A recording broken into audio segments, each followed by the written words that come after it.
The word e-reader stretches so much further than the name's definition. There are many units in the world than a typical ebook reader. In fact, there are more non-e-reader devices running e-paper than e-readers themselves.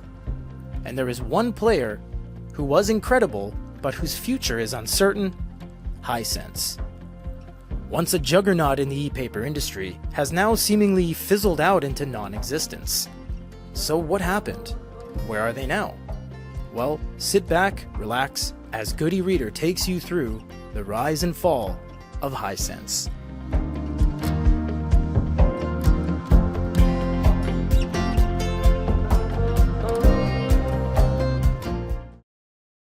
Hisense is a general electronics manufacturer.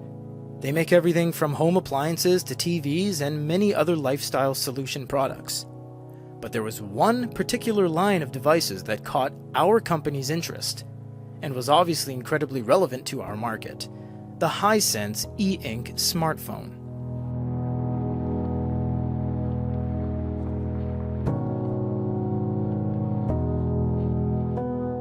On October 2019, this was the day we got introduced to the Hisense A5 smartphone. This was the first of its kind to any viable degree. Prototypes, trade show samples, crowdfunding campaigns aside, this was real. This worked. It had a SIM card, and more importantly, anyone could buy it. It wasn't very fast or powerful, but the biggest job was that it was running an e-ink screen. Something we have never seen before in any realistic capacity.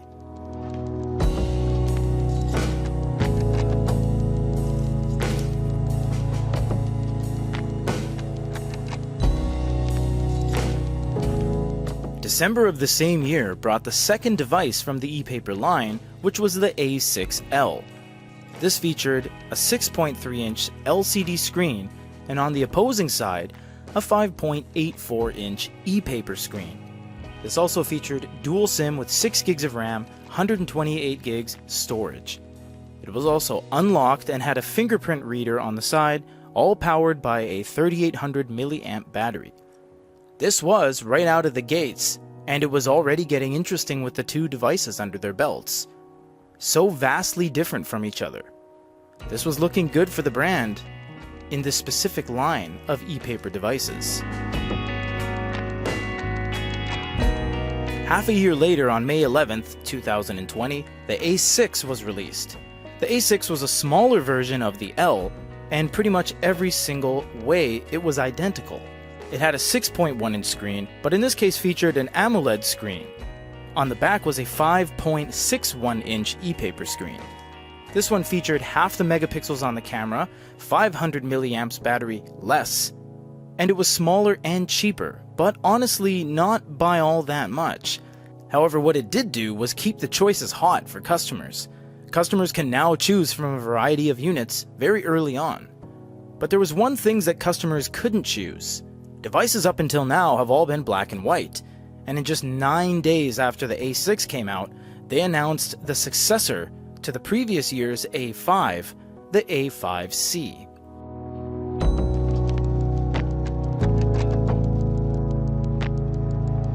The A5C was not only the first color device from the company, it was the second color device in the entire world after the iReader C6 for the second wave of Kaleido. This was also the first color e-paper smartphone ever. This features 4000 milliamp battery with an e-ink Kaleido screen featuring a color array filter. This allows for colors to be shown on the screen as fuzzy and washed out as it was. This also had a micro SD card slot, a 3.5mm headphone jack, and for what it was, it looked good. It was color, you could read PDFs, watch videos with speed modes, and sideload in any app you wish. This was the first time we saw any realistic alternative to an LCD LED phone that featured any level of color.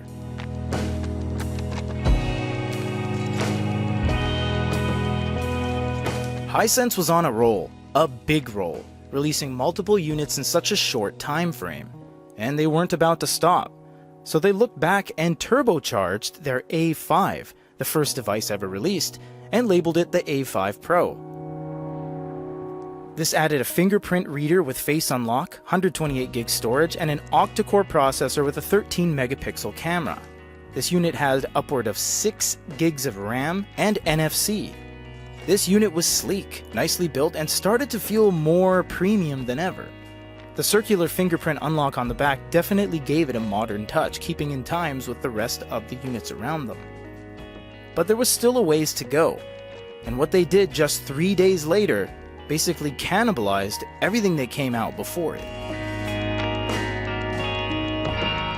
They released the A5 Pro CC just days after the A5 Pro, featuring everything that made the A5 Pro so desirable: unlocked, dual SIM, fingerprint reader, 6 gigs of RAM, everything we mentioned, but in this case was rocking a color screen, something that was all the rage in 2020.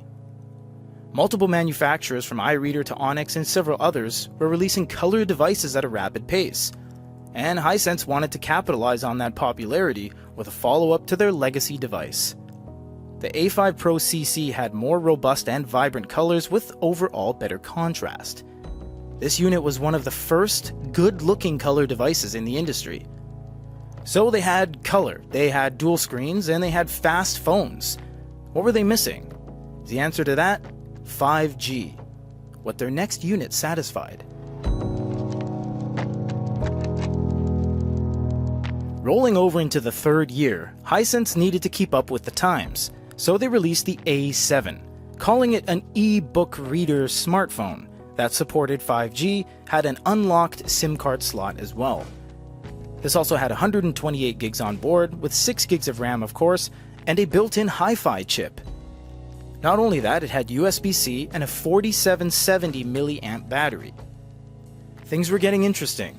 This unit was up to 6.7 inches, making it the largest device they've made so far, beating out the previous A6L sitting in at 6.53. But Hisense was not done yet again, and they were getting hungry, and that cannibalistic nature that happened twice before came out just 40 days later with the release of the A7 CC. The A7 CC had the same specs as the A7, but this time featured a Kaleido 2 color e-ink screen, one of the first devices to utilize the second generation of Kaleido. There were 4 major attributes of Kaleido e-paper that got overhauled into the second generation: contrast correction, color vibrancy, glow light, and overall quality. We did a video on it on our channel. But as a means to summarize, it was significantly more vibrant, less washed out, quicker to refresh, and significantly less blue. This had to do a lot with the alterations to the color array filter, and just overall advancements in the sector. However, not so much, but still, spoiler alert, the A7 CC would be the last color e-ink smartphone, not only from the company, but the last color e-ink smartphone that we would ever see, at least for the next 3.5 years. That is correct, this was the last one. But Hisense wasn't done with phones yet. In fact, had 5 more on the drawing board.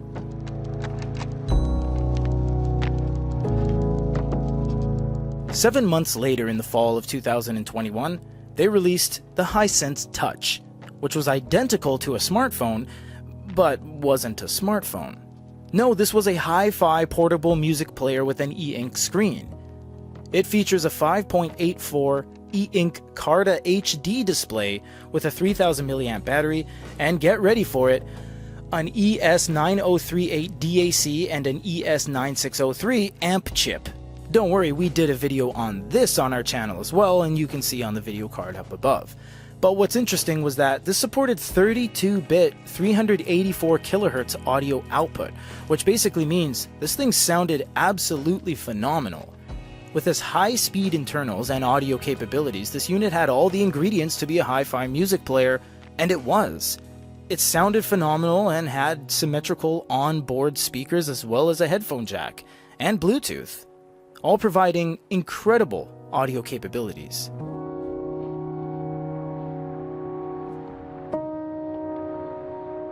In 2022, they were into their 4th year, and what haven't they made so far? It was something staring them right in the face. An e-reader. 9 devices in and they still haven't made an ebook reader, so they released the Hi-Reader. The Hi-Reader was a 6.7-inch e-ink Carta HD-enabled display with 300 ppi and an 84% screen-to-body ratio.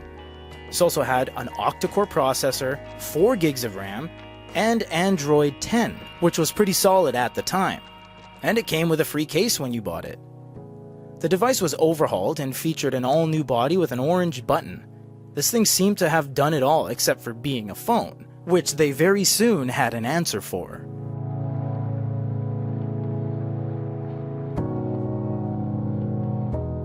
June 14th, 2022. Hisense knew they needed to play ball, hardball. So they came to market with one of the best devices they've ever made, the Hisense A9. The Hisense A9 was, at the time, the full package. It featured an e-ink Carta 1200 display with a 6.1-inch screen. This of course had 300 ppi. 4 and 6 gig RAM variants as well, with 128 gigs onboard storage. 4000 milliamp battery and a USB-C powered it with OTG.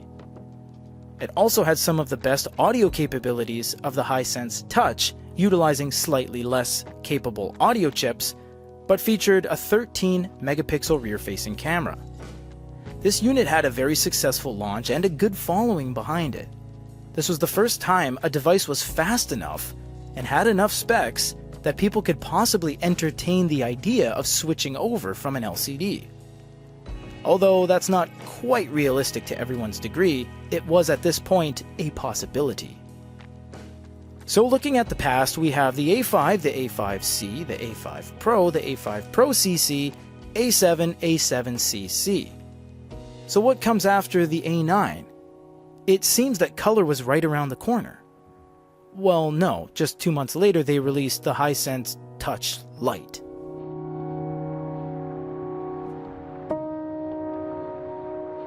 On August 3rd, 2022, the Lite was released, and it was a cheaper, more economical, skinned version of the Hisense Touch released in the previous year. You had the same screen, 5.84 inches, but only 64 gigs of onboard storage instead of 128, and they removed the camera and all of the audio quality. It still had a headphone jack, Bluetooth, etc., but it lacked hi-fi certification, standards, and the chips that made it the Hisense Touch.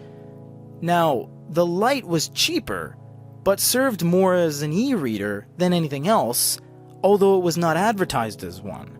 This was confusing because we didn't see the color device or any color since February of the previous year, but for sure they were making one next, right? I mean, they just had to.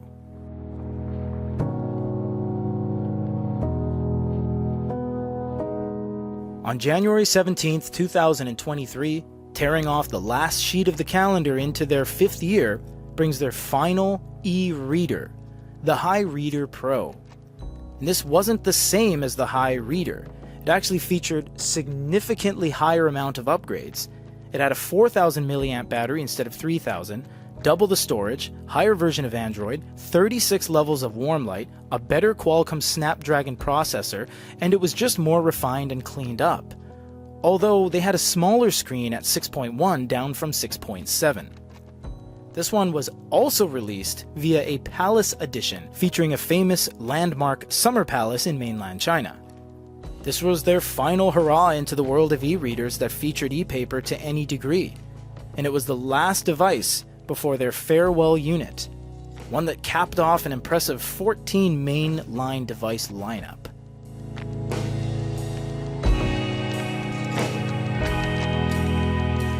On February 22nd, 2023, 1 month later, Hisense released the A9 Color. This was... Oh, wait, there's no color. Oh, that's strange. Alright, well, color's coming next, right? Wait, this is the last one? Ever? Oh, okay. Well, sadly enough, the A9 Pro was released in lieu of color, and we're not sure why. The A9 Pro was the final, very last e-paper device from the company ever. This featured the exact same body and specifications of the A9 with some subtle differences. It had 256 gigs onboard storage with an absolutely whopping 8 gigs of RAM, which for the time was not only big for a Hisense device, but a lot for any device. 8 gigs of RAM was staggering from a device this cheap. But that was it. There was no improvements elsewhere. And although the A9 Pro was a work of art, that was basically it. There were no more e-ink devices released by Hisense.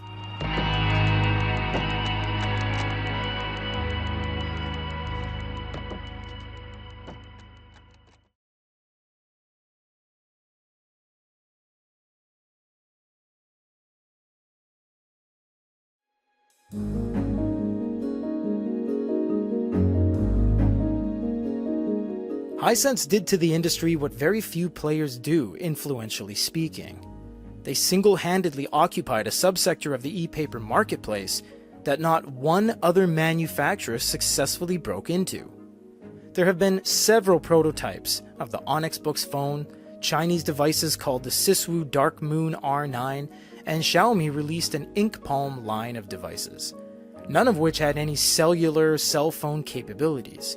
In fact, there was only one singular player with one singular unit that has managed to take the helm from Hisense's e-paper phone, and that is bigme with the Highbreak. But that's a story for another day.